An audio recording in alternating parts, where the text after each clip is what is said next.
Hello guys, আসসালামু আলাইকুম। আশা সবাই ভালো আছেন। তো আজকেও আবার আমি চলে আসলাম আমার সেই স্বপ্নের সেই ছোটো খামারে। তো আজকে দুপুরবেলা সকাল সকাল ফার্স্টে ওখানে তাই দুপুরে আসলাম।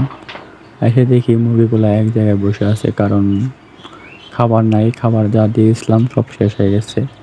এখন যে গরম পড়ছে গাইস, আপনাদের মনে করেন এই বাংলাদেশে বর্তমানে এত গরম, গরমের কারণে মুরগিগুলো যেন কেমন হয়ে গেছে আস্তে আস্তে।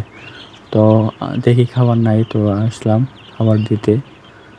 তো গাইস মুরগিগুলা আজকে ওদের বয়স হয়েছে 35 দিন, 36 দিন আজকে বড় হয়েছে গাইস। তো আমার মুরগির বয়স অনুযায়ী কতটুকু বড় হয়েছে যদি আপনারা জানেন, দেখেন তো কতটুকু বড় হয়েছে।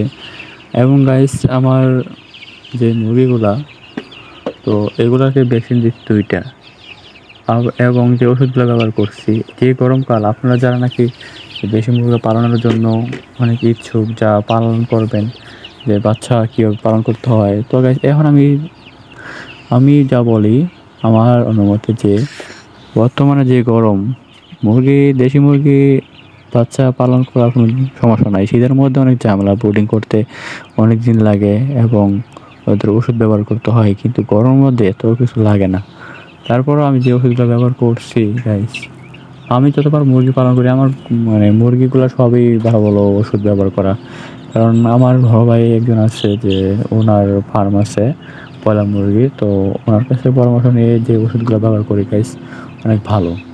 তো আমি সবসময় ভালো ভালো এই অনেকেরা যারা আছে, যে এমন আপনার যে বড় মুরগি যখন দীর্ঘ খাবার খাওয়ায়, তারপরে হঠাৎ করে বড় খাবারগুলো দিয়ে দেয়, যার জন্য পরে বাচ্চাগুলো আর বড় খাবারগুলো খাইতে চায় না। কারণ ওরা তো সবসময় ছোট খাবার খেয়ে অভ্যাস, তো তাই তো ওদেরকে আমরা জানি যে বড় খাবার খাওয়া, ছোট খাবার খাওয়ার পাশাপাশি সব বড়গুলো মিশানো দিলে তাহলে বেশি ভালো হয়। যেমন ছোটোটার সাথে বড়টা মিশাই দিই, তো দুইটা অ্যাডজাস্ট হয়ে খাইতে খাইতে একটা অভ্যাস হয়, তারপরে বড়টা দিলে খাইতে পারে। কিন্তু অনেকেই যারা নাকি হঠাৎ করে দিয়ে দেয়, তো এগুলো খায় না। তো গাইস এই জন্য আমি আমার দেশে যে বড়টার সাথে ছোটোটা মিলাই দিলে বেশি ভালো হয়। তো আমার ক্লায়েন্ট বড়গুলো খাচ্ছে, আপনারা এই মিলে দিতে পারেন।